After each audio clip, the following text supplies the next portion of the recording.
Good morning, good afternoon, good evening, wherever you are, and greetings. My name is David Null, aka also known as Hawkeye Two Feathers, my Native American name, my shaman name. And it is Wednesday evening at 11:12 p.m. Eastern Daylight Time, and I welcome you and thank you for all the wonderful subscribers that have come onto this channel. I greet you with blessings, honor, respect, compassion, and it is my job to as a spiritual person.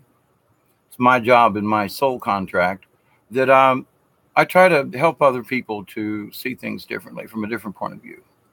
Now, there have been some people who are like, well, Dave, you're trying to talk people into your point of view. What I'm trying to do is have people think for themselves out of the paradigm that they have been led to believe is the true paradigm, meaning, religions or whatever.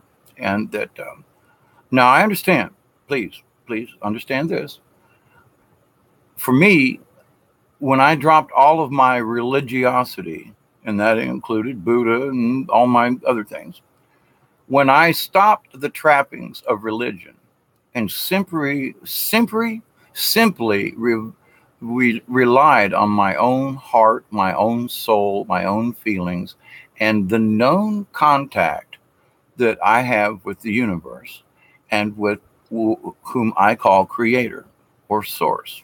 Now, in some of my other videos, I've discussed about my seeing alien spaceships. Now, not up close or whatever, but I've seen them in the sky. I've watched one shoot another one down, almost overhead here in South Georgia. When I was in Ohio several years ago, I took pictures of the sphere beings. And at that time, in the blink of an eye, I had my first contact with another being in a telepathic kind of thing. And I've heard of other people discuss it, talk about it, that they have these images or whatever. And rather than, let's say, a conversation going on in your head. And it's not like I was poo-pooing everybody. I was just like, well, I've had similar ESP things with my grandmother and some other close friends and things. And so I was relating what I already understood about the ESP process and some other things, was that it's very similar. So my contact with this being who, told me how to take pictures of those blue spheres in Ohio and gave me some other information, I was like, how can you deny what they ask you to take a picture of and that shows up? And so I've always asked, if you wish for me to tell someone something, then try to give me proof so that the information that I'm giving, they'll believe me. Oh yeah, you're okay, Dave. You're a hermit, live down in the woods, blah, blah, blah. And you studied shamanism and okay, fine. What makes you any better than the next person? Nothing. I'm not better than the next person. I'm just different. And so there are lots of people who are trying to use, I'm going to say, a sliding scale. And I use that in terms of the slide rule from the old days before computers were there. We had pocket calculators and stuff like that. That we're on a sliding scale. So people are like, well, I'm ahead of you. Well, I know this and you don't. And you're aware and you're not, or blah, blah, blah. And it's like, this isn't about comparing one another. Now, unless somebody asks you personally, if someone asks me, look, I feel like this. Can you help me to understand? Now, I have to look at myself and say, well, they've got a lot to learn because they still are on the basics. Now, am I making a judgment? No. It's fact. Because they just now realized that trees are living things and that rocks are living things and that planets are living entities. When you reach that consciousness, when you get that realization and you know it in your heart and in your soul, you have an understanding that happens in the blink of an eye. Why do I keep saying this blinking of an eye? Because things are happening to people now, and they're going along thinking they understand stuff, and then all of a sudden, within the blink of an eye, these new cosmic energies that are coming in are affecting our brains, are affecting our DNA, affecting how just everything, how we look at the universe. And that for a lot of us, and I'm very proud to say that I have at this particular time 98 or 99 subscribers to my channel, and I was so tickled that I had 9. I mean, I was so like, man, there's 9 people subbed to my channel. And now I had a new person this evening. I was at 98 earlier, now at 99, almost 100 people. And the fact that there are 100 people that think I have a little bit of something to say that will help them out to learn and understand this new paradigm, this new chaotic situation that we find each other in. And it's like, I'm very humbled by every single one of you who will stop by and listen. Because I'm told I got to take myself out of this equation, but I'm being told that this information is important for me to communicate. It's not about Dave. It's about the message. I've never asked anybody to like or share a video. It's up to you. It's not about money. I can't monetize this. Don't think I would. I'm retired on very limited income. I'm happy in my own little world, so to speak. So it's not about money at all. In fact, if you've looked at any of my older videos, this has been a fight for me to come out and start speaking on subjects like this. But the more that I understand that there are people who are looking for another point of view to help explain a paradigm that nobody else seems to be cared about, because they're all focused on this over here or that over there, blah, blah, blah. But that's all important, yes. But too many people I see their focus is too focused. They're not looking at the bigger picture. Now, I just 20 minutes ago did a live stream with my friend Brian at Milky Way Weekly. And I'm, as always, I love you, my brother Brian. And we, quote, found each other, as it were. And that we agree that it's important that this message of all of us come out. Each of us has their own experiences. Each of us has their own feelings about what is spirit, what is God, what is the truth. And different people are looking at it and finding it in different ways. Now, I want to make sure right here, again, everyone gets there at their own pace and on their own path, or on the road, trail, or road, or whatever. To the Native Americans, it's the red road. Now, some people might think it's because it's Native Americans have a reddish skin. Well, but it's also because the dirt roads down here in South Georgia, they're made out of clay. And it is a red road. But that's another story. So, keeping this in mind, people who are searching for a better understanding, not necessarily for their God or this or that. A lot of people are very, very spiritual, but their spirituality is tied to a religion. Now, I have spoke on this many times, and I will continue to speak on it, because I want people to understand that religion is the construct of man, not of God, and that God is a construct of man through religion as a means to control the population. Always has been. And in that, they've taken, back in the day, they took pagan rituals and turned them into Catholic or some other kind of, Christian type thing. So I ask Christians, listen here now. You think I'm trying to beat up, the church? In a way I am. Because they created a falsehood. And I've told this before, I will again. Remember, Jesus already died for our sins. He already saved us. Christ consciousness came when he was here.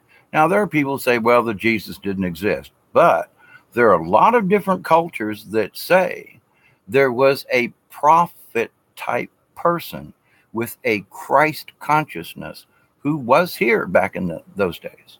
I mean, the Native Americans, and I've spoke about this before, but just bear with me a second, please. This is important. Why? It's because folks are wanting to be saved. They're being told that they still need to be baptized for their sins, and and when in truth is we're already saved. We didn't have to be baptized. Christ died for our sins. Then he paid for everything forward. He paid forward. So the folks who are focusing on this, he's going to return. I want you to think about this. The Christ consciousness, when he died on this planet, the Christ consciousness has never left. Okay? So it's like Christ already saved us. Why does he need to come back? He's already here. The consciousness is already here. So if you have to have religion to believe in a higher spirit, a higher realm, your God, whatever, okay. Just take into consideration what Jesus said, not what the prophet said, not what Daniel said, not what the Psalms say. That's all other stuff. Listen to what Christ said. Now, I'm going to switch over to Buddhism. Now, it's a very true fact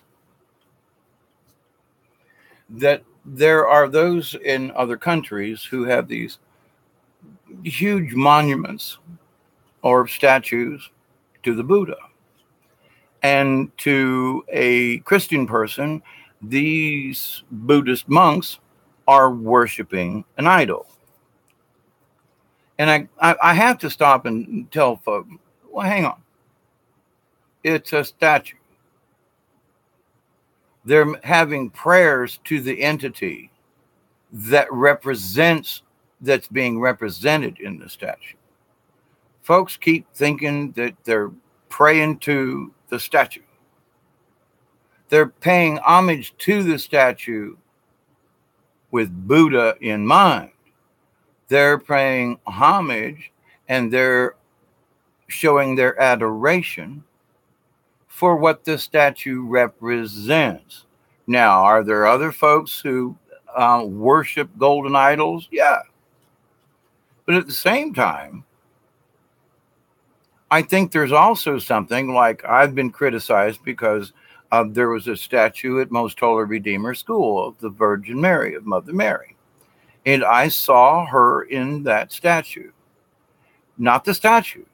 I saw her in the statue. Now, there were times I'd go and pray in front of the statue. It was just a statue.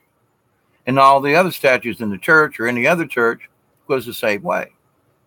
Now, are those who would say that, well, but you're worshiping the statue of Mother Mary. And I can assure you, I never worshiped a statue. Didn't.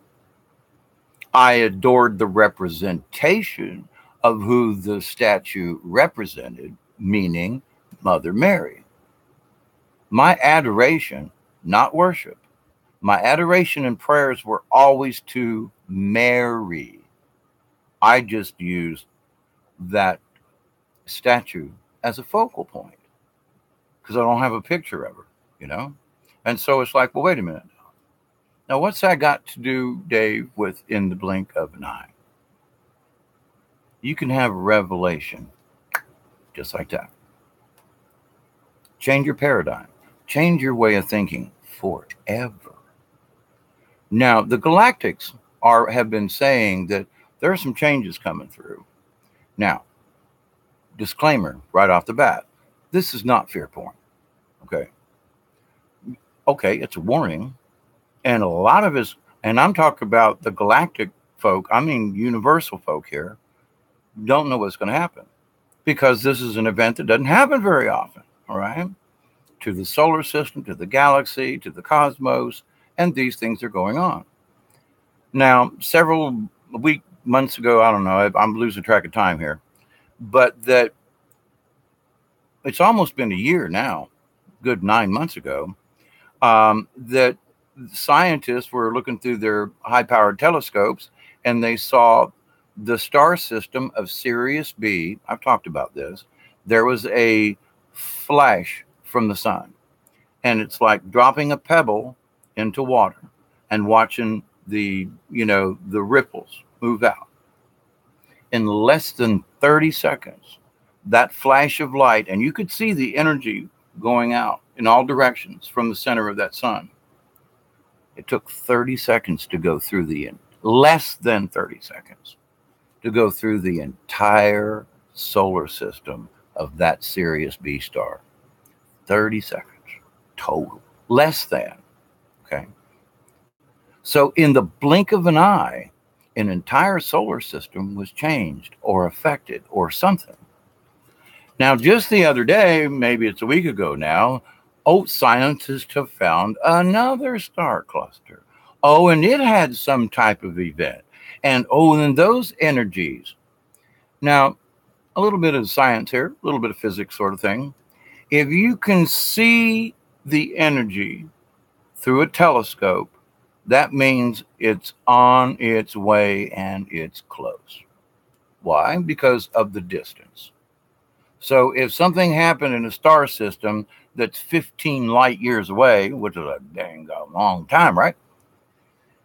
If we are now seeing the light from that star system now in our telescopes, that means that the rest of the energy of that star system is now reaching us.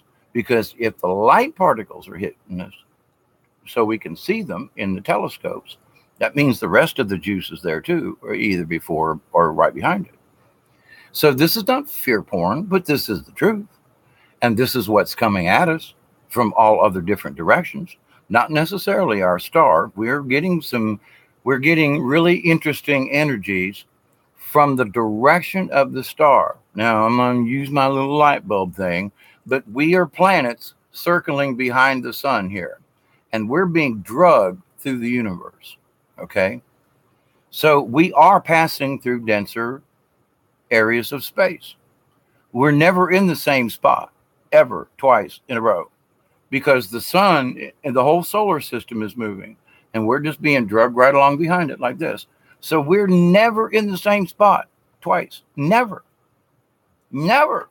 So when they say, here we go, and this comet's coming in, even the comets, everything, the whole shebang is being drugged through through the galaxy, through the universe. So we're getting these energies coming at us faster than light. It's just unbelievably fast how some of these energies are coming at us. And now that's from another solar system, another star system, another one, and now they saw it do its thing. Well, we were warned by the galactics, or our ISB brothers and sisters in space, that these events were going to be coming. And why? Well, because they saw it out in space, headed our direction.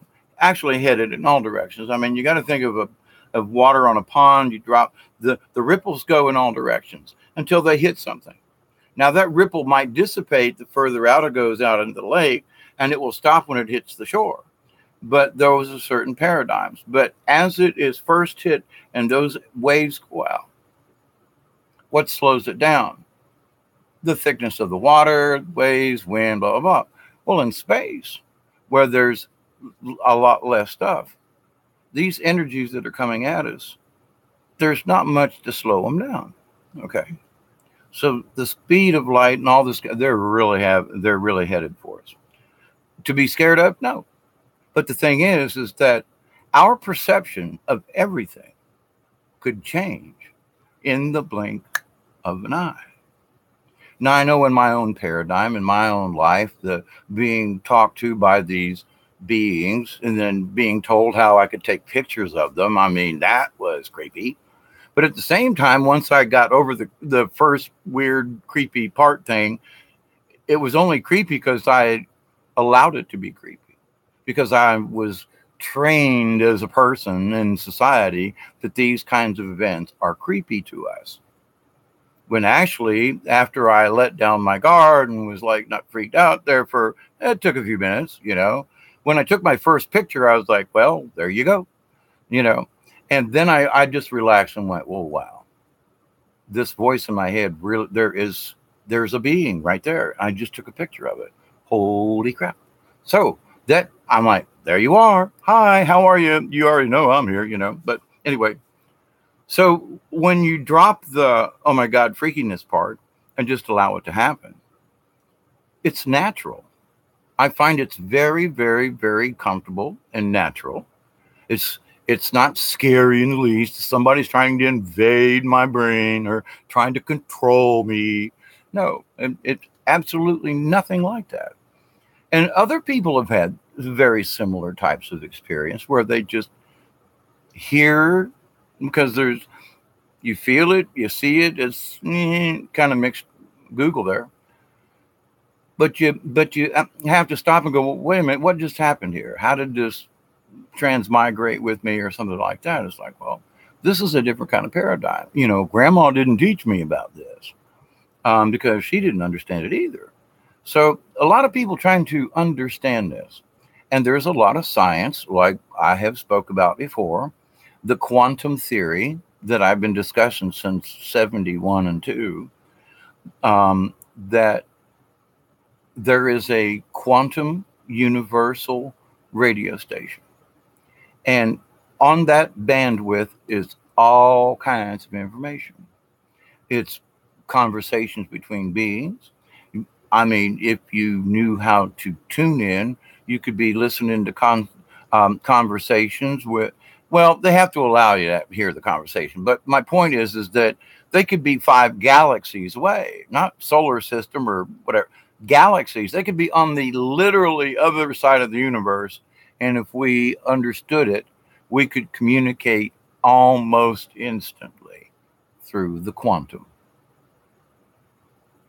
Well, a lot of people have been saying that those of us empaths and those of us who have understood that, I mean, I'll be 66 in September, and I've known about this since 68. Okay, so a few years here for me. And in trying to explain to people what I've seen without a lot of guru talk and stuff like that, because although I've been told that, yes, I am a shaman because I have passed all these requirements and because I have studied, not necessarily to be a shaman, but I have studied to understand Mother Earth, earth magic. And I don't mean conjuring demons or spirits in either. I'm talking about just plain old Mother Earth energy. And I call that magic MAJIK. That's my spelling. That means having nothing to do with the rest of this stuff. This is earth energy type magic. Because we're angels, because we are true spirits. And when we realize these things, then, you know, we can manifest things. Now people, that sounds like you're trying to say that we're gods. Well, but we are. You know, and I refer the Christians to the last chapter of the Bible, in chapter 19 of Revelations and in chapter 22 of Revelations, where the angel comes and he says, you know, I am here. I am the angel of the Lord. And John bows down and he starts worshiping him. And the angel says, get up, my brother. You are as I am. Now, so there you go. If you're a Christian, then you should believe then that because the angels told John twice, we are angels, then you should know, if you're a Christian and you read the Bible and study it, then you should understand that simple fact. And you should understand that Jesus already died. He's already saved us, and his energy and entity never left this planet. The Christ consciousness, when he came here, he dropped it off. Now, it's been picked up over the years by saints and prophets, blah, blah, blah, blah. But when he came and brought it here, it never left. So folks who are waiting on him to come back, oh, he's going to save us all. He already did, folks. please understand it's in the book. It's already there, but that is the purest logical way of thinking of it without going through, well, the prophet said, forget the prophets. But it says, well, what about Solomon's temple? So if Solomon's temple isn't built or something, maybe they already did and they ain't calling it that. I mean, but my point is, though, you're saying, well, they didn't build Solomon's temple yet. This is part of the argument in the community, and I've been paying attention. So if Solomon's temple isn't built, then the rest of it, of Revelations, is false, and the rest of this other stuff is false, and that none of this is true, then just forget about it. Nah. But see, those are prophecies. Could happen. Will they happen? Well, from John, from the angel, and so forth, yeah. In my opinion, we are at the end of Revelations right now. There are a lot of other scholars, and I have checked with like ex-priests, other preacher beings type folk, and we're all kind of in agreement as far as looking at the facts, looking at it logically. And I went back to the old scriptures. We are in the end of the book of Revelations. Now, categorically, this is not the end of the world. It's the end of the world as we know it because of all these other changes going on. And when we drop the trappings, and it even says so in Revelations, the Catholic Church is that witch, is that whore, that whoremonger, because for 2,000 years, they've been stealing money from the poor and keeping it for the rich. I mean, in the Catholic Church and all the catechism and everything, we learned how rich people would pay the Pope to buy their way into heaven. It was a big scandal. They're still doing it, by the way, but here, I'll give a donation to the church. I won't mention any names, but I knew somebody that went through this, okay? And I thought to myself, you're kidding. And before this woman died, went to see the Pope, had an audience with the Pope, and I know she had some money. And it's like, and shortly thereafter, she passed away. And it's like, well, wait a minute. Now, sure, she was a Catholic, and sure, this, then this. All fine. But it was her mission to see the Pope before she died. And I was like, well, that's just kind of weird. I mean, okay, I'm a Catholic, but how many Catholics are required themselves to see the Pope before they go? It was just odd to me. And why do we need to see anybody except maybe our family members before we pass on? But for the life of me, why should I go see the Pope? He ain't got nothing to do with me and my Creator. He's the interference to my Creator, and I don't want nothing to do with him. So in the blink of an eye, someone can have a realization. Now, many scholars who have read the Bible and so forth have said that Saul/Paul was a plant. He came way after, and he said all these things, but Paul doesn't really fit in there with some of this stuff, and he's making judgment calls that Jesus would have never spoke about and didn't, but because he claims God spoke to him, and there's okay, they added him to the Bible, and then he starts all these ridiculous epistles and who these people are doing this and blah, blah. There was stuff in there like, well, he was making social calls, and they put it in the Bible. Had nothing to do with what the word of Jesus was or the word of God. These epistles that folks are following, oh my God, would you stop it, please? He, in a lot of ways, Paul was a heretic, and but Paul, please go read just what Jesus said. Forget about what Paul said. It's his interpretation, all right? The interpretation is, I've read the Bible. Jesus is love. Christ is love. Christ is compassion. Christ used earth magic to step out of a boat and onto the water to prove to his apostles that they have angel powers if they know how to use them. So, but folks are being heretical about some of this. And, well, Dave, you're making comments. Okay, fine. I'm trying to show you that there are some simple, basic things to the Christian religion. That should be where your basis of faith is, not on the church, not on the rest of the construct of the Bible itself, but on those words that Jesus said. Same thing with Buddha. Buddha was like, all things are living. Buddha's, respect, and Buddha was this, and Buddha was compassion. Buddha was love, okay? So that's what you focus on. You don't focus on Buddha. You focus on the words that Buddha spoke. You don't focus on John but the angel spoke and John wrote it down. I take that. And right now, there are so many things that have already transpired that are in Revelations that we're here. That I'm like, you know what? Whoever wrote that part of the Bible, they was pretty close right on. So now what's this got to do within the blink of an eye? What's it got to do with these cosmic energies? Well, these energies are on their way. They're hitting us now. We're being affected by these things now. And I mean, just the other day, I was like, this came to me, this idea of in the blink of an eye, things can change. That changed in my paradigm at the moment I had the thought in the blink of an eye. I mean, it was like in the blink of an eye, this all transpired. I started understanding. I kind of knew it, but it came to me as in the blink of an eye. It happened in the blink of an eye. The whole realization, the understanding of this. And I'm still trying to figure out how to explain it and to try to, understand it myself a little bit. I mean, I get it, but I haven't been able to put it into words. It's only a couple of days old. But to the point, though, it happened in the blink of an eye. So each one of us can be affected spiritually, however, in the blink of an eye.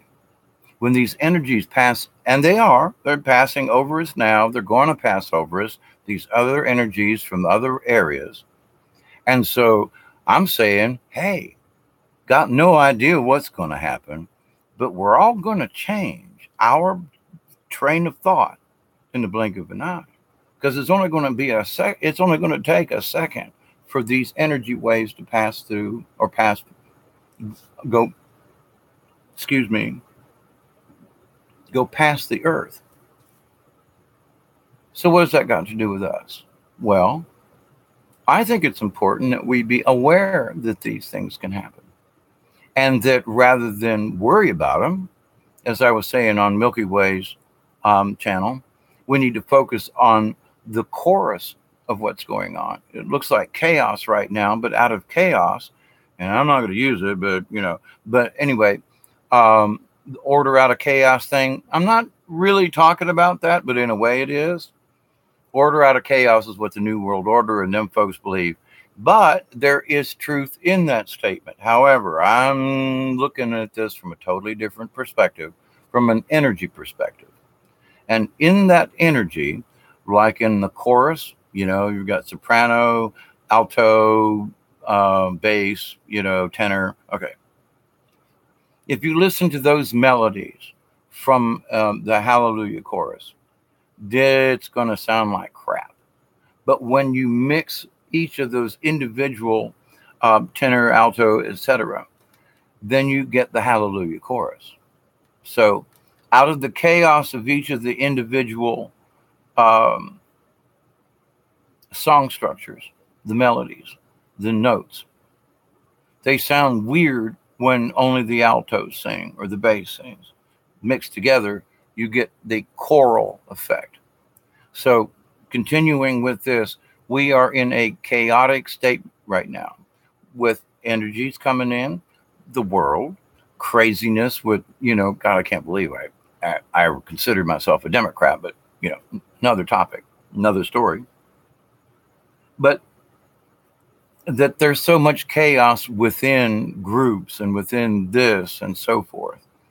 So, but when I stop and I'm guilty of this, you see. So I'm explaining I was guilty of this, and now I have a better understanding.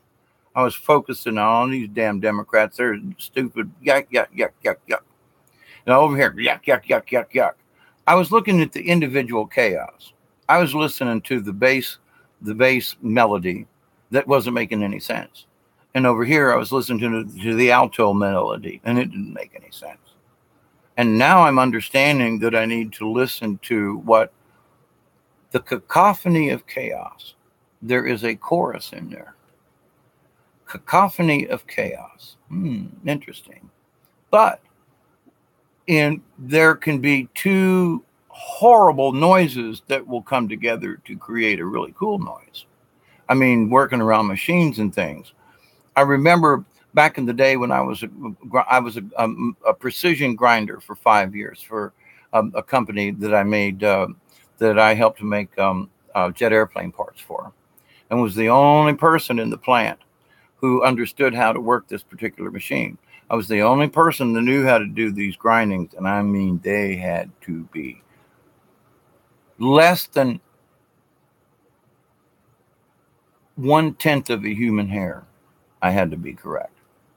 Anyway, so the machines make a lot of noise. And I'm working up this machine, and it's always there. And even with earplugs, you can hear this stuff. And so what I learned back there in the 70s, early 80s, was that if I focused on the certain pitches, I could hear a wonderful harmony that didn't make my teeth cringe, you know? And so it might be a really high-pitched squeal from over here and a low-pitched rumble or something like that. Anyway, but to the point, rather than listen to the confusion of the noise, I would focus on a couple of sounds from the same machine, isolate them in my hearing, because I had, 8-10 hours a day I worked on this machine. But I could hear a really cool tune. And so when I focused on that tune of the machines, I was also at the same time in tune with the machine. And so as I was doing these precision grindings with complex forms and dips and stuff and everything, right? I realized that me and the machine were in harmony together, and it made doing the grinding like 10 times easier. So I'd go over and put my hand on the machine, turn her on, let her warm up, let all the juices flow and everything, Hey, baby, how you doing? And as she warmed up, then these certain sounds I could discern from the machine, from just the noise, and that there was that sound. And me and the machine got in tune, and off I'd go for grinding for 8 or 10 hours a day, almost nonstop. I mean, because it was such a production kind of thing. So that's my own little example there. But the thing is that as I look around in life, there's so much kind of chaos and so much other noise. When we focus just on the noise, it just irritates the crap out of us. And there is no fixing it. But if we pick from the chaos, there are certain, like I've made down here in the South, we burn off the property. It's what we do down here. And other places, they do the same thing, controlled burning, But you're killing all the animals. You're killing all the spiders and the insects and the bugs and this and all the unwanted plants. And what about, well, if you wait till spring and a good rain comes and all that burnt land turns into this greenery, you go, whoa. So out of chaos comes beautiful things. There is harmony in some of this chaos. Now, I want to make absolutely perfectly honest. I'm not into chaos. That's not my point. My point is we are already in a chaotic situation. How do we make sense of this? How do we avoid being trapped in the chaos or getting sucked into the nonsense noise that distracts us from our true purpose of trying to be spiritual beings, of trying to absorb these new energies and to become this new paradigm for each of us? I mean, every one of us has got their own little story about this. So I can't tell you what your change is going to be, nor I can't even tell you what mine's going to be. But to the point, though, we are all in this change. That's just a given, so why fight it? So look at the harmonies in this, the different pitches. I'm actually getting different notes of ear ringing where it used to be like one pitch. Now it's like one day it'll be at a lower pitch, and next, right now it's like really high. But there's also a tone to it. It's like a harmonics, like on a guitar. If you just touch down the strings on the frets, you'll get a harmonics. Okay. And it's like, whoa. So there is harmonics in the chaos. There's harmonics right now in this weird sound coming in. I can actually hear 3 different tones. There's one really high, and there's one, then there's a little bass tone going on right now. But then I'd rather focus on this lower bass because it's less irritating. But the noise thing, I'm just letting it go. If I focused on this noise right now, it'd drive me crazy because it's really annoying. But to the point. So I will focus on a tone of that chaos. And if there is no harmony in the chaos, then I will pinpoint 1 or maybe 2 things of the chaos, and I find the harmony in it myself. More of an energetic thing, not necessarily I'm going to focus on the, I'm saying this is negative energy. It's irritating the crap out of, but if you can find a harmonious area in the chaos, then it's not so chaotic, if that makes any sense. This is a really strange, weird, esoteric, woo-woo kind of thing. And as Brian and I were talking about, I was like, I hope this makes some kind of sense. Because, I mean, I get it. I understand it. It really makes sense to me. But trying to put this into words is like, well, a little challenging here. How do I explain how to talk to a machine by tuning into its frequencies? Okay, that's really weird. But anybody who's really worked on machines or things, they do find harmonies in the noises or the sounds or the cacophony of the process or something. And that's what keeps some of us sane in a nasty situation. So the chaos in the universe right now, where a lot of people are only seeing the chaos, and it's being their only focus, their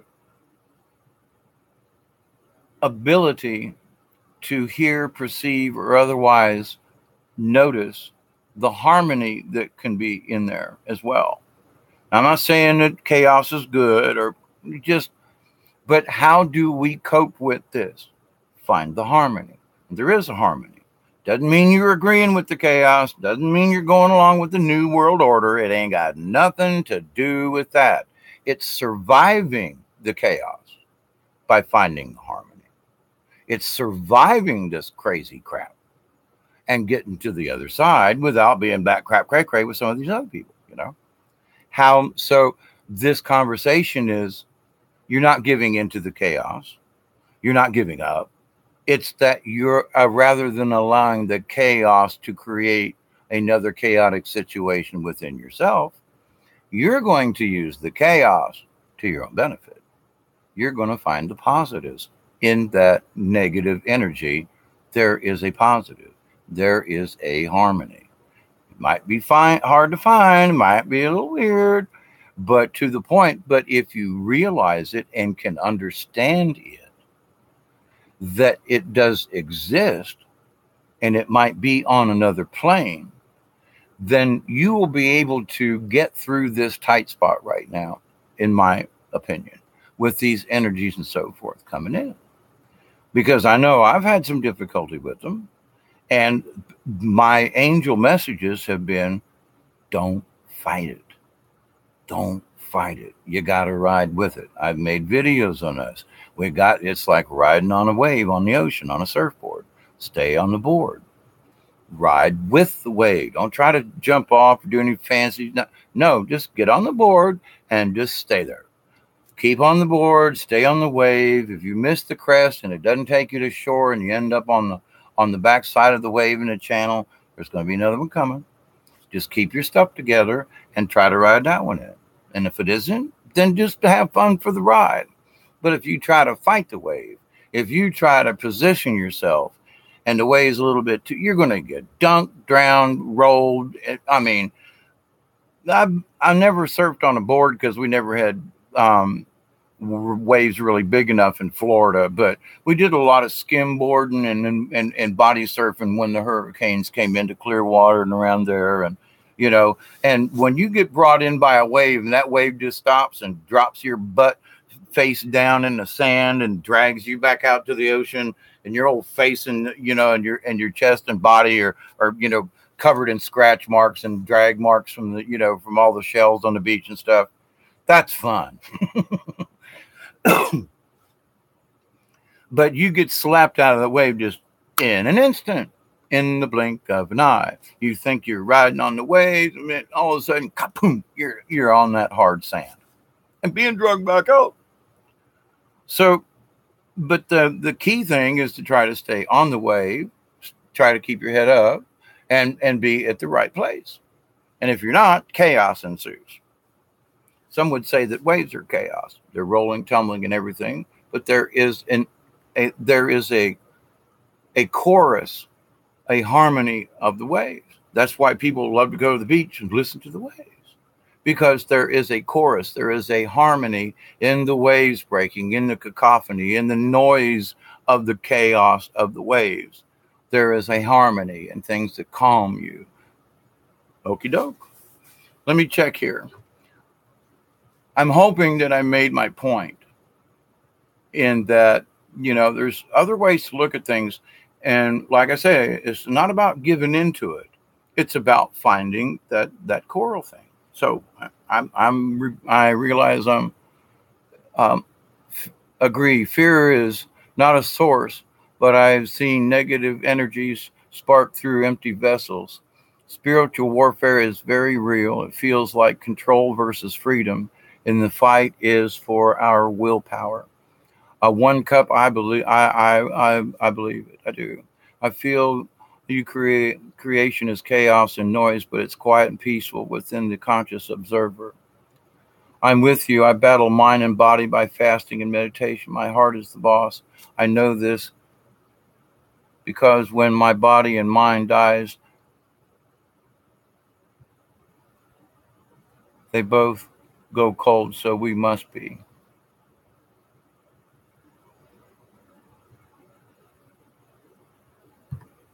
I agree with you pretty much 100% there, One Cup. I just have a problem with the last thing. When the body and mind dies, they both go cold, so we must be. See, I've been to the other side and walked both worlds, and so it's really nice on the other side. And this meat sack here goes cold, yeah, but the mind doesn't. The spirit doesn't. If anything, the spirit lights up even more. So I agree with you all about that go cold. Only this body goes cold, in my opinion. But like I said, I've been to the other side several times and seen what it's like, and I'm not afraid anymore.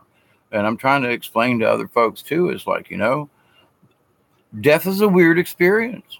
When your spirit, when you leave your body, it's a damn weird experience. You ask anybody who's had an NDE, they'll tell you, you know. And so it's like, but folks will tell you who've had NDEs is that they have a clearness of consciousness after, during, or something that's very much related. And it's like, you know, it's one of those things that happens in the blink of an eye. A friend of mine I've spoke about before, who is, in fact, we're going to have lunch together tomorrow. For the first time in about a year or so. I haven't seen him. We spoke on the phone, and he just lives 10 miles down the road, but he's been fighting cancer horribly and was sure enough about to die. And he had a religious experience of himself while he was in the hospital, and him seeing an angel in his room and coming, and after that he was healed and his cancer is healed. Now, my friend Randy, bless his heart, he's You know, a Southern Baptist kind of boy down here in South Georgia. No big deal. A lot of people, Southern Baptist, you know, little country church, no big deal. And you're not one of these highfalutin things. So, but to the point, he's always been religious in that respect. He's always gone to church on Sundays willingly without fear. And I needed that $100 right then. Oh my God, out of the blue before, and brings me $100 bill. Okay. So I have to have faith in the universe, like, because I was just saying, I don't know how I'm going to get out of this one. How can I squeeze my poor little old check anymore? I mean, I'm already down to one meal a day, and I, you know, mostly quit smoking, and I don't drive anywhere. I can't fix my truck because there's not enough money, you know, and I'm like, oh, okay, now, damn it, I got to try to shit out $500 for taxes before they sell my property on the open market. Holy crap. And he shows up with $100 bill. Solves my problem. Now, you could say that's order out of chaos. Oh, God, I said it out loud, didn't I? There was a focal point. There was a point in my chaotic life that there was a good choral combination, something. It was beautiful music at the end. So, also the fact that, not to say that anyone can't have a, you know, anyone can have a miracle or an angel or, you know, something like a religious experience, spiritual experience. And it was just strange that my friend Randy would say that he had one. And I have questioned myself about this. Well, anybody can have a religious experience. Well, why would you find it odd that he would? I guess because we never really talked about God, religion, or anything like that. We just both believed in our core values. So there was never any need to discuss spiritualism per se or religion per se, because we both agreed there's good things in the Bible. We both agree there's crap in the Bible, and that's it. So from my point of view, it's like, well, yeah, I've been having these visions, realizations all my life, but now, a person who's just a, quote, normal human being has had a religious experience with an angel in the room after a sure enough nasty cancer operation and not looking good. And oh my gosh, now he's cancer free. This is July. He was operated on in January. He's clear. And he's had the religious experience to go along with it. Now he's seen the other side. Now he sees the spiritualism. That changed for him in the blink of an eye. So everything in our worlds, every paradigm, all the things we think we know, all the things we think we understand, all the things we've been shown, or all that can change in the blink of an eye. Now, I wish for people to be aware, not worry, but be aware. These changes are coming. They're supposed to be happening by the end of this year. And we've already seen a lot of this stuff going on. However, there's a couple of these energy waves, as they've been explained to us, that are supposed to be a lot more energetic than some of these last ones we've gotten. Well, I got to say, it sure does. Twisted my insides up for a while. So something to look forward to, something to experience. I hope it's not painful. You know, I hope it's just like, okie dokie. But realize, just stop and just allow yourself to go, you know, let me think about what Dave just said and let me look at my own life. You know, there was one of them aha moments. My thought process changed really quick. And in terms of cosmology, it's a blink of an eye. But literally, the blink of an eye is about a second, roughly. And that in 1 second's time with these energies and with just our own thought pattern, with just our own awareness awakening, everything can change in 1 second. So just be aware of that. Be aware that these changes are coming. Oh, is it going to be long and arduous and painful? What if you just get a aha moment and you go, oh, holy crap. Now, you might have to sit down for 2 weeks and kind of just let things like go over. Oh my God. That's and a ooh and a and but the change will be like instantaneously. Now, will you understand it all? That's another chapter to the story. Will your thought process change in an instant? Will you understand that change? That could take another lifetime. Okay, so let's separate those out, if you will. But I mean this in a really good way. There are a lot of folks that are kind of like, and everybody's talking about it. Rituals, ceremonies, all that's really good. I mean that. And there are folks who do tarot readings, and there are folks, I used to do rune readings for people. And then I started getting too accurate, and I was like, well, what the hell am I doing here trying to predict the future? And then when I found out I was predicting the future, and that these people I was giving readings to were like, you must be connected to some kind of demon or something, because your information was right on, Dave. Well, but you asked me, and I just channeled that energy, and I used the runes the way they're supposed to be. And you see where I arrived at this, T thing, blah, blah, blah. And with the I gave you a writing on it. Do you understand what was there? Well, yeah, but I don't understand what it means. And then later on, they'll come back and go, man, that shit was 95% true. And it was like, well, it is on how you interpret it. But once you have the information, can you act on it? Can you, you might have a bad day coming up, or a business transaction could go wrong, or something like that, What it should do is awaken your senses to that there are other things in the universe.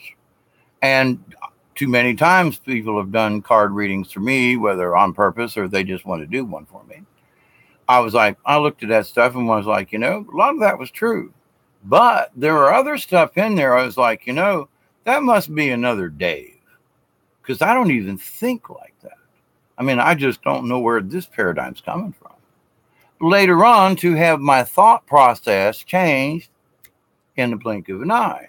And now all of a sudden, what seemed so outlandish for me to understand or to even delve into with a thought process, all of a sudden became relevant. Oh, about the near death, about this, about focusing on the chorus of something rather than the chaos itself. Wow. And when you come to certain realizations like that, there is no going back. But that's a good thing, because when you understand these like cosmological things and the harmonies that exist, when we decide to make the choice to tune into the harmonies rather than the chaos itself, that's what makes the difference. And that's what's going to make the difference. And if we are, each of us or all of us or the group, or, if we understand this, then when those changes happen, we'll go, oh crap, that was that in the blink of an eye deal. That was an aha moment. Whoa. Then we can be ready for these paradigms. We can be aware that, oh, holy crap, maybe I'll learn how to walk through that wall over there. Oh, holy crap, maybe I'll understand. Maybe I'll learn how to astral project with my eyes open. I don't know, whatever that paradigm might be. But if I'm not aware of it all, and if I think it just stinks and that there's nothing to it, then when it happens, I get this feeling, I get this picture, okay, of what's going to happen. And it's sort of like, okay, some people might call it the rapture. And in a way, it will be, because it's going to be rapturous to our spirits to understand these other things. But that's not that we're leaving and going, not going there. But with that thought, though, that in that rapturous moment of understanding, oh my gosh, there's something different, there's something new, there's more spiritual, whatever that connection is that you have to the cosmos is going to be your aha moment. It's going to be your in the blink of an eye moment. It's going to be wonderful for all of us. I would rather that you understand that it can happen, and that if it does, especially with awareness, it can be a wonderful, obviously good thing. So rather than be all creeped out about it and, oh my God, we're all going to die, wait a minute, hang on. Hang on. Look for the chorus. Look for the harmony. The machines are running, it's making noise, but there's a harmony. There's a song in there, and you can hear it. And the earth, machines, the planets, everything that does anything is emanating a song right now. You, me, other folks in these channels, when we meet together, our energies are creating a song. The song of the universe. Our collective energies, our collective thoughts, our collective discussions in the chat rooms, and especially when we're being nice to one another. I mean, that's just, but we're adding to the chorus. Our energies, our spirits, our angel selves are adding to this new chorus. So the more we get together, the more we can disagree on things. Is like, with one cup there. The only thing I really disagreed with was that the soul doesn't go, or the mind doesn't go cold. That's my only, difference of opinion there. But it's all right to have a difference of opinion. It's that I don't want to fight about it. This is my feeling. This is yours. It's okay. But at the same time, the good part is that people are realizing in their own paradigms. I'm getting hiccups for some reason. In their own paradigms, that you have to see it on your own terms. And as I said before, religion won't get you to heaven.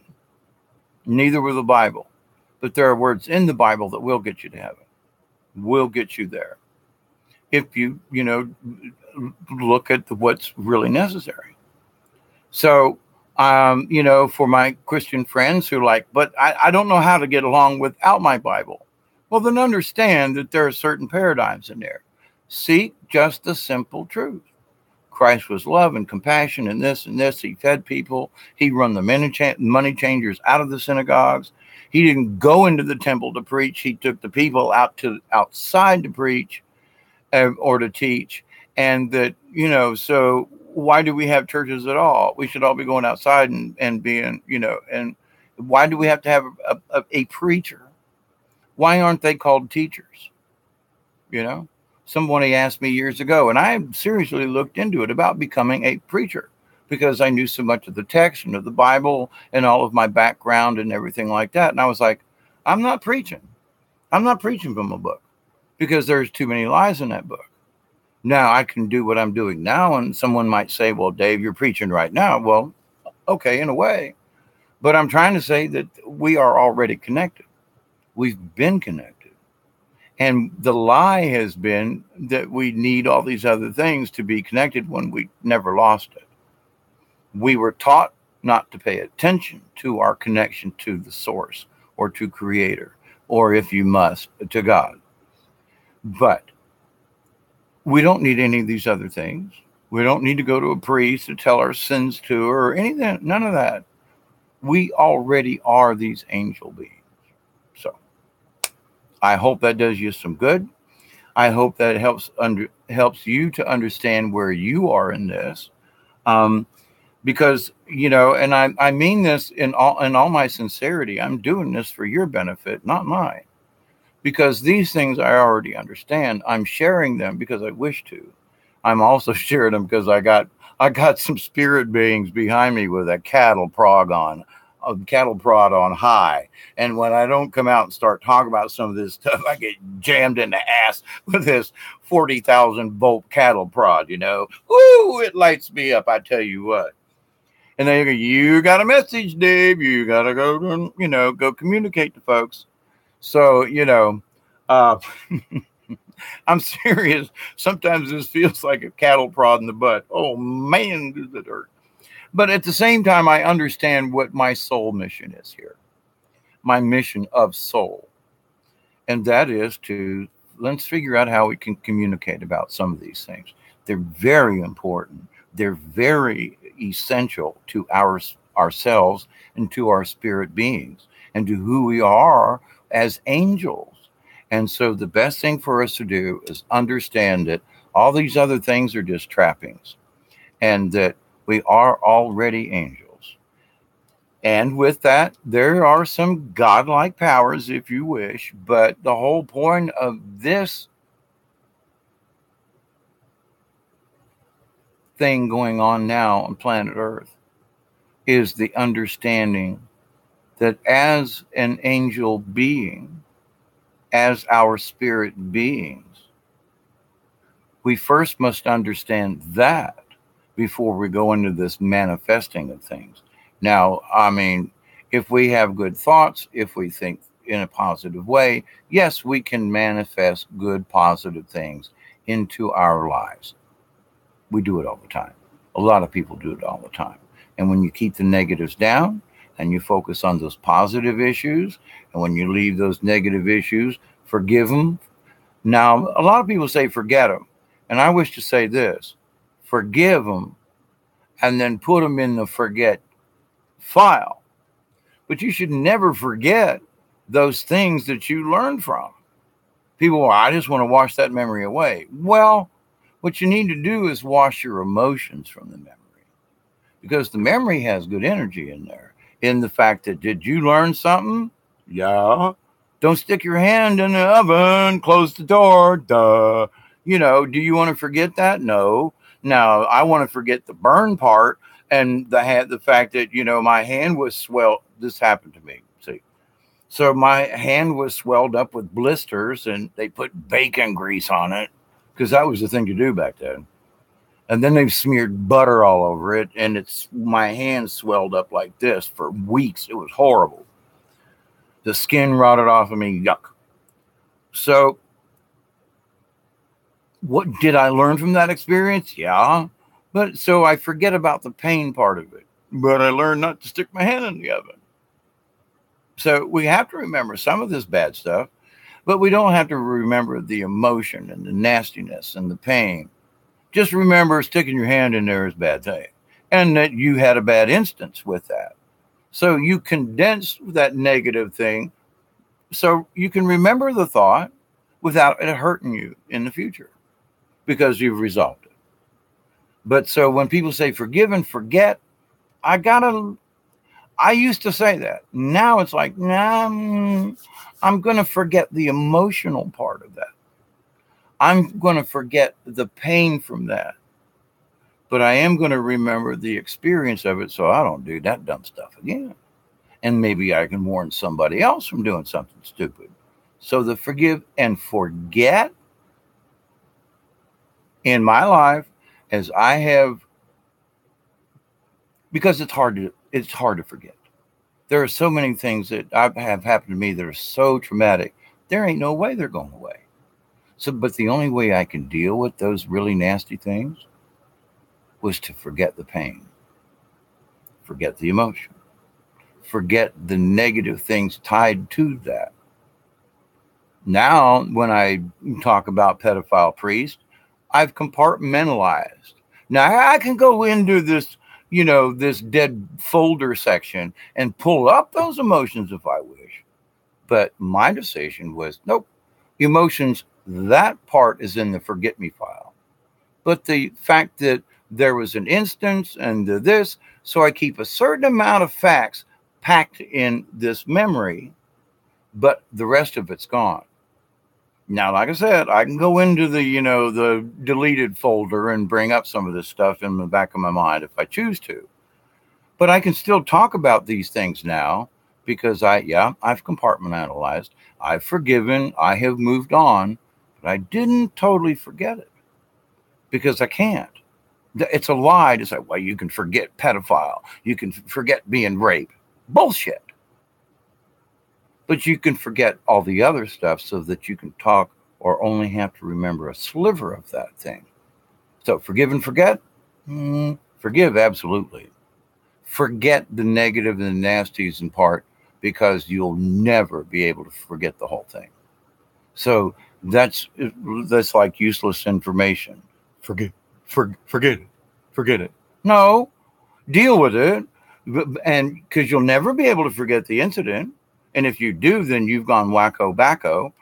Because even the best of us who have put things in our little perspective orders, there's still the memory of the incident, whether you remember the emotional part or not.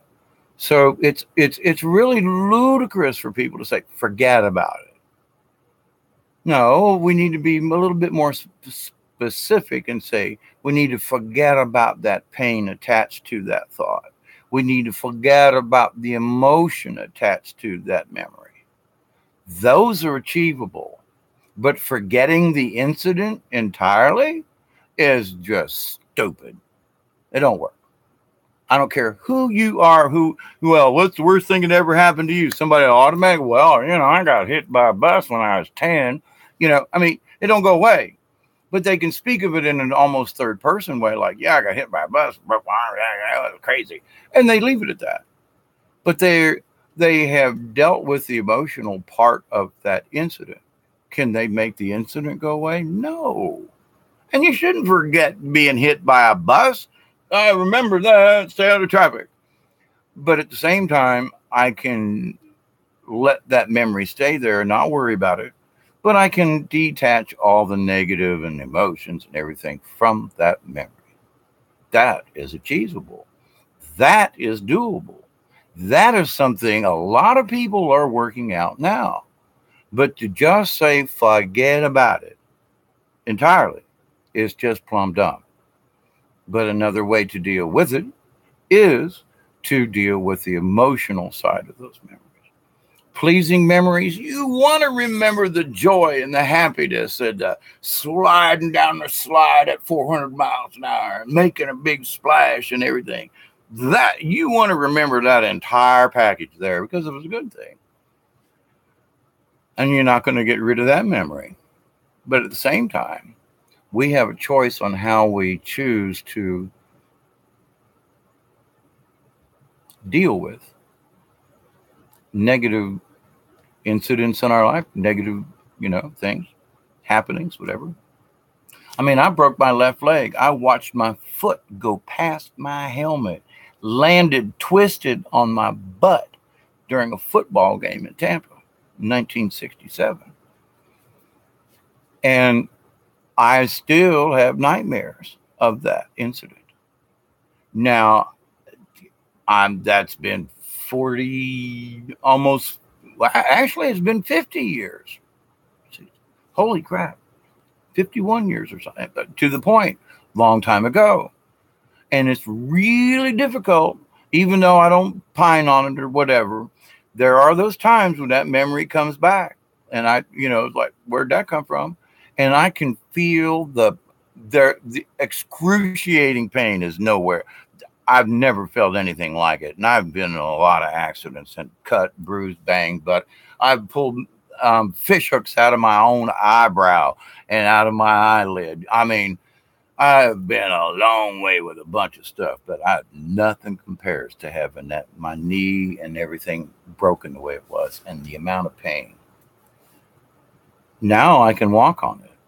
After all these years where I used to have to walk with a cane, I'm using the cosmic energy. I have more motion in my leg at the age of almost 66 than I did 30 years ago. How can that happen? It's supposed to have gotten worse. My leg is doing better. It gets sore, is it? Yeah, okay. But I'm 66. I know people who've never had knee accidents who have problems with their knees and problems and stuff more than I have.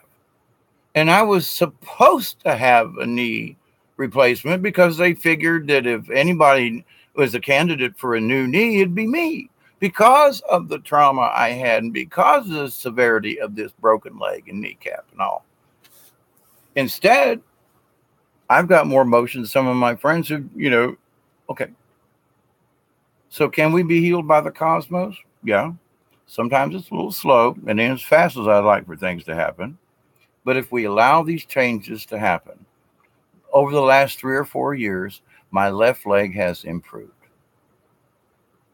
I'm sorry, it has. Now, I don't think it's grown longer because of it, but anyway, I still have a slight limp. Okay. But I can walk and I don't need my cane. Oh my God. I don't need a wheelchair. I don't need a humpy bumpy walker thingy. Oh my God. And I did a few years back. Had to have a cane to go to the toilet. Had to have a cane to get to the, kitchen. Had to have a cane to get to the car. My cane's right here. And I got one in case I need it. And I can stumble and it'll get sore. And yeah, okay, I have to rely on it once in a while. It's only once in a while. I can't remember the last time I used it. I think it's been like a month or two. And that was only like for a couple of hours because I was going to do some walking. And I haven't used it since. And it was months before I used it. Folks look at me and they go, well, but Dave, you should be crippled. Yeah, well, you're right. I should be. But with my thoughts, with my continued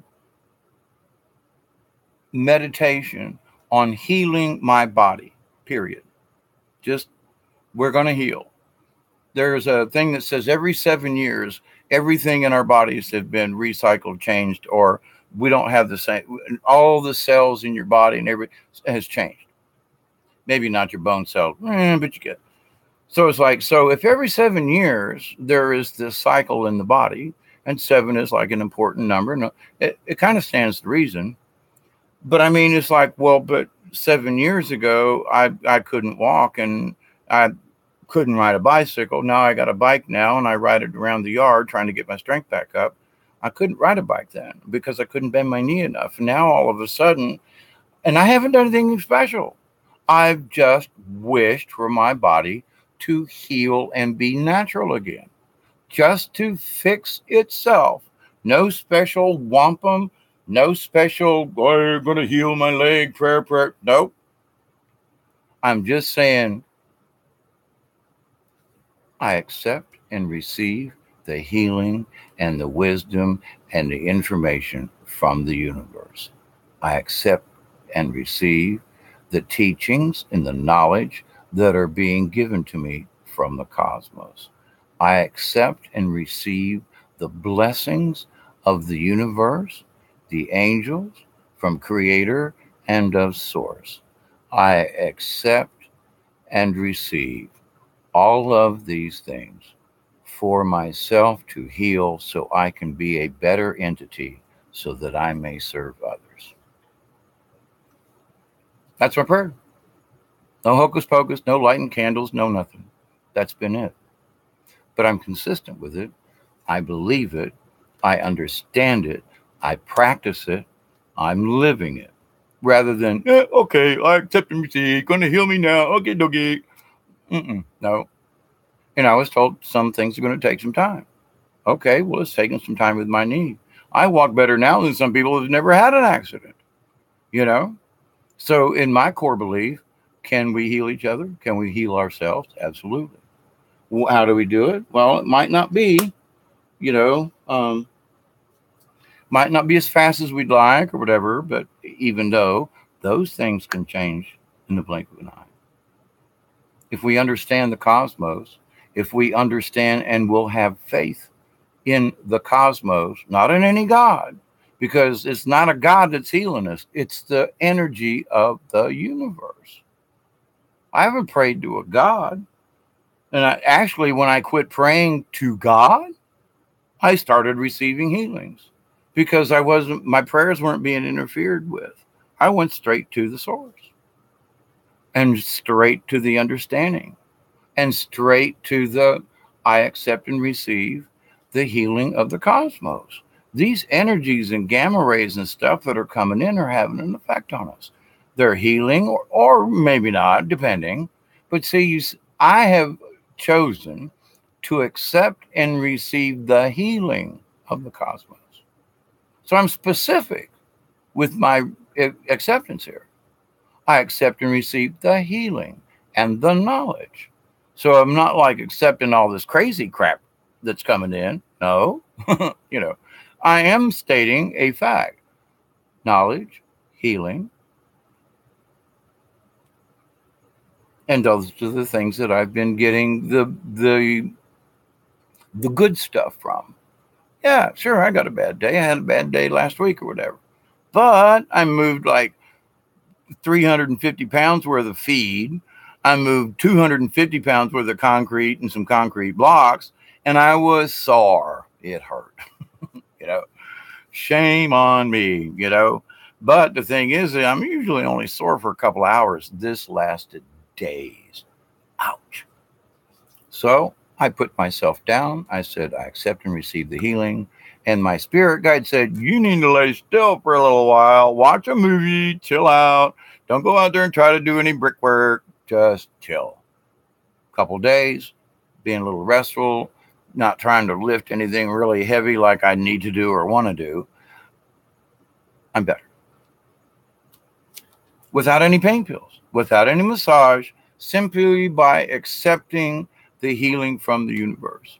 Well, yeah, I did lay down, and yeah, I did a little back massage, and I did put a little bit of Bengay kind of thing on it.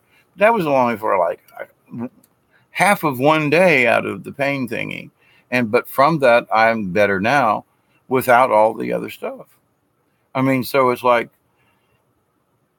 we as a human species, sometimes we overthink stuff. We really go over the top.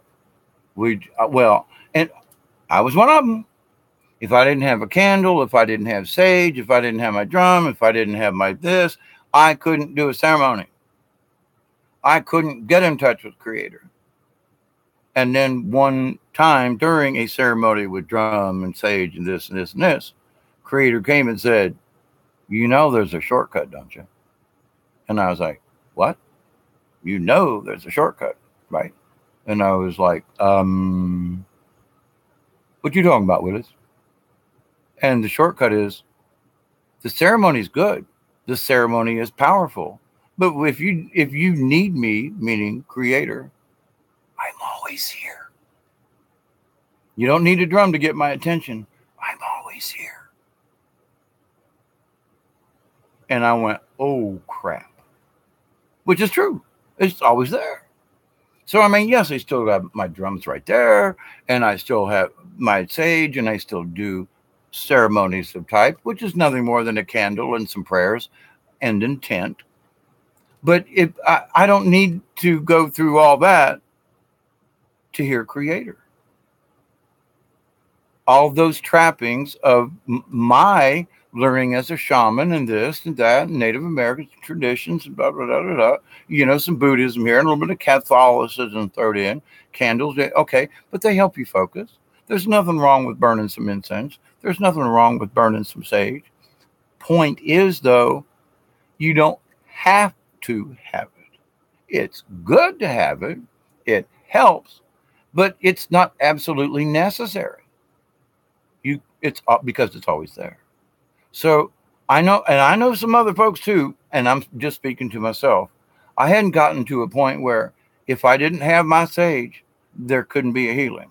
If I didn't have my candle, I had decided within my own self that I had to have these things because I was raised a Catholic, and ceremony's everything, and ritual is everything. And so in my poor little old brain, as much as I was trying to simplify spirituality for myself, having nothing to do with anybody else, I realized that, oh my God, it was still the Catholic Church, because my belief system was so internal, so hardcore, so in there, that I can't talk to Creator, even though I'm aware of all these other things, I have to have ceremony. If I don't have ceremony, there's no connection. If I don't have ceremony, then Creator's not going to hear me. And that's just bollocks. It's just BS. And so I had to wash myself of my own BS. Now, it was ingrained in me as a Catholic that it was necessary to do these things. Now, about ceremony. Now, trust me, ceremonies are very necessary, especially with the most intent, because there is things that you involve yourself in and you focus even more greatly in it. If you do the ceremony, whatever it might be that you're doing, it all has to do with your intent and your preparation beforehand, whether you meditate and fast for a day, or that you're careful with your liquids. And I mean, there are some people, it's like, you shouldn't drink any alcohol for 2 days before an event. And then there's some people I know, like, oh, let's have a beer. No, I'm gonna go be a shaman. I'm sorry, you've lost it there. You've forgotten how this thing works. But if you're so intent on a prayer or a ceremony or something like that, and you wish to do these other things, that means that your intent is even greater. It just amplifies it. Now, what I mean by that is it amplifies it, but we're always connected, see?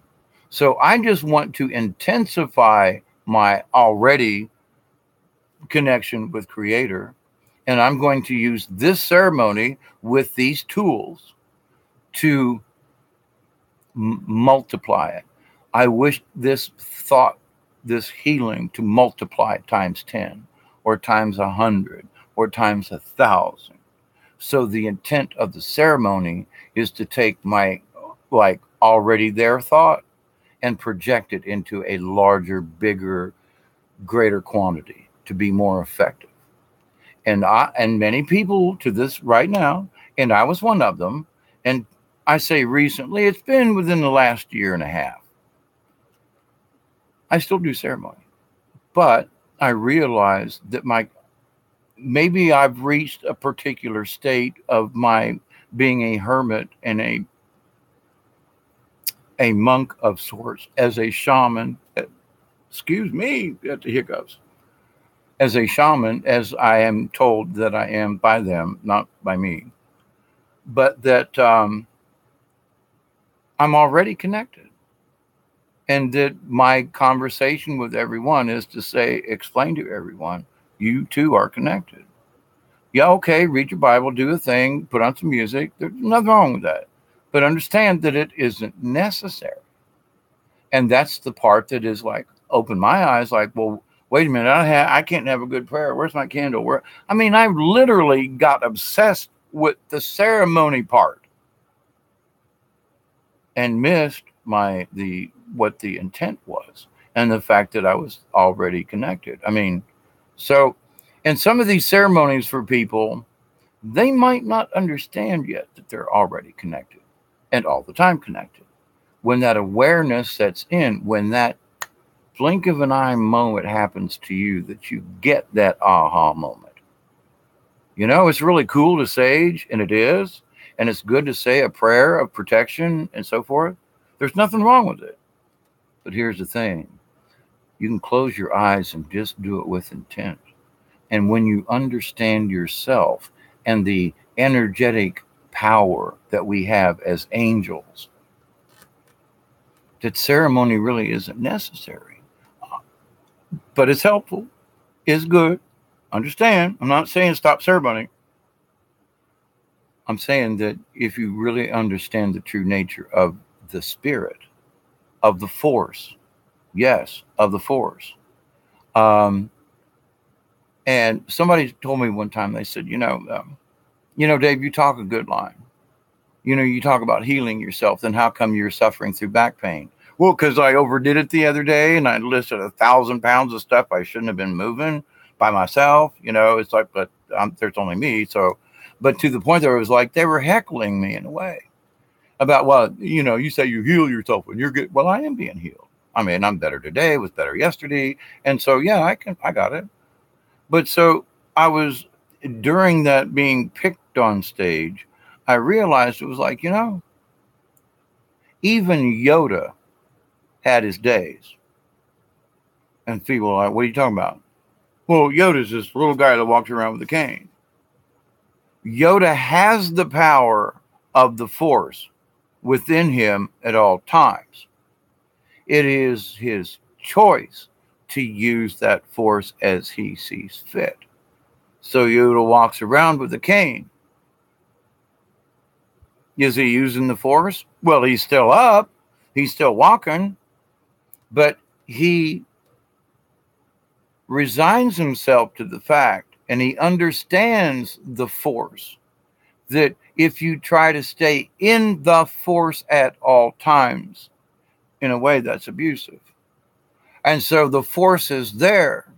Yoda and the other Jedis, but I'm specifically Yoda because he's hunched over with a cane. So the days that I'm hunched over and I need to use my cane, I'm using the Force in a quiet way for it to heal myself.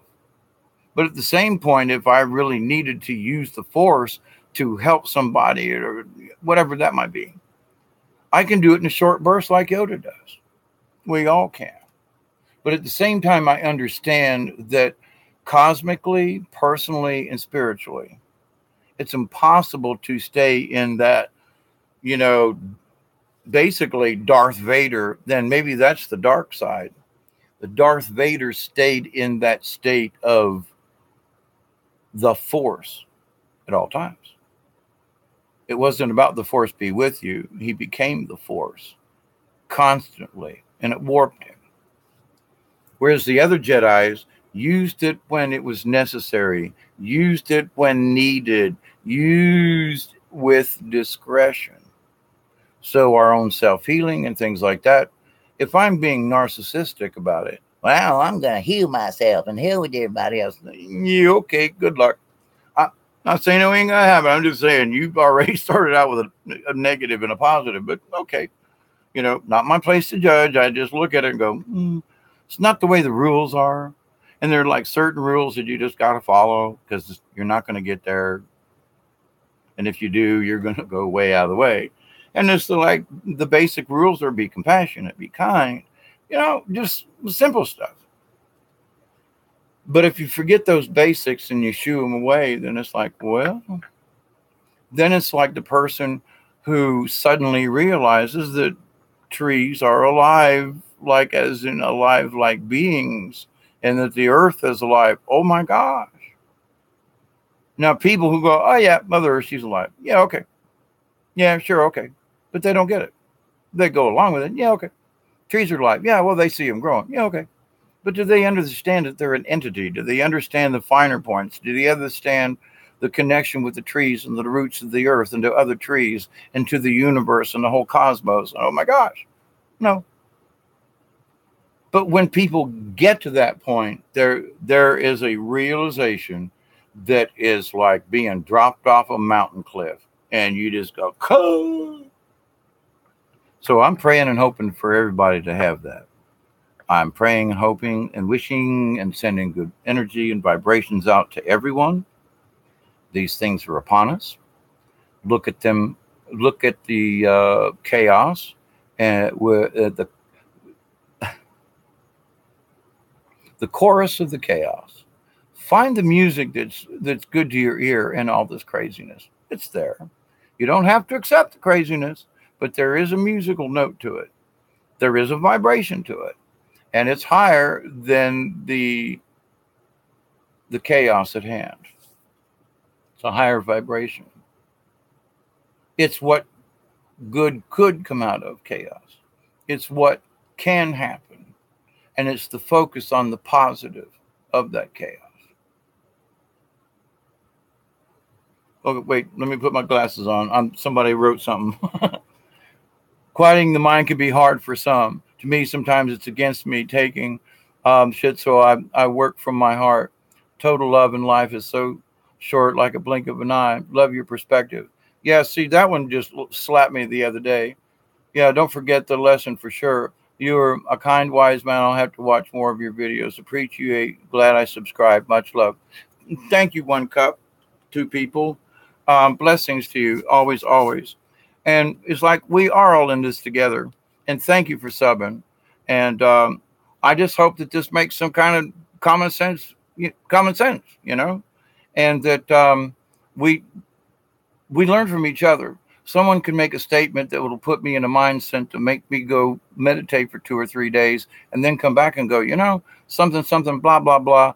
Maybe this is part of the conversation. And I'm just I'm thrilled and humbled that anything that I say can make any sense and to help anyone along in this journey. So thank you. I got to go pee. I got to go. I'm an old man, man. Every hour and a half I got to go. I wish I could fix that one. I haven't learned how to. to learn how to pee into the spirit world without making a mess. I have gone too far with that. So, but anyway, one cup, thank you. And who else is a Miss Pamela? I don't know if you're still there. You haven't made any comments, but much love to you, Miss Pamela. I didn't know if anybody was there. So, but hugs, and from my soul heart and my heart soul to you, I send you blessings from the universe. And may you understand that when we stop the hate and start to debate, and we start negotiating with our debating, we can come to a uniting point of view, or we can all come to a common point of view. So we have the energy, we have the knowledge. All we need is the patience and the love, and just keep going. It's getting better. More people being more awake. More people are understanding. More people are getting, oh my God, in a blink of an eye. So, love you all. Have a great evening and morning. Ooh, 12:48. Bye.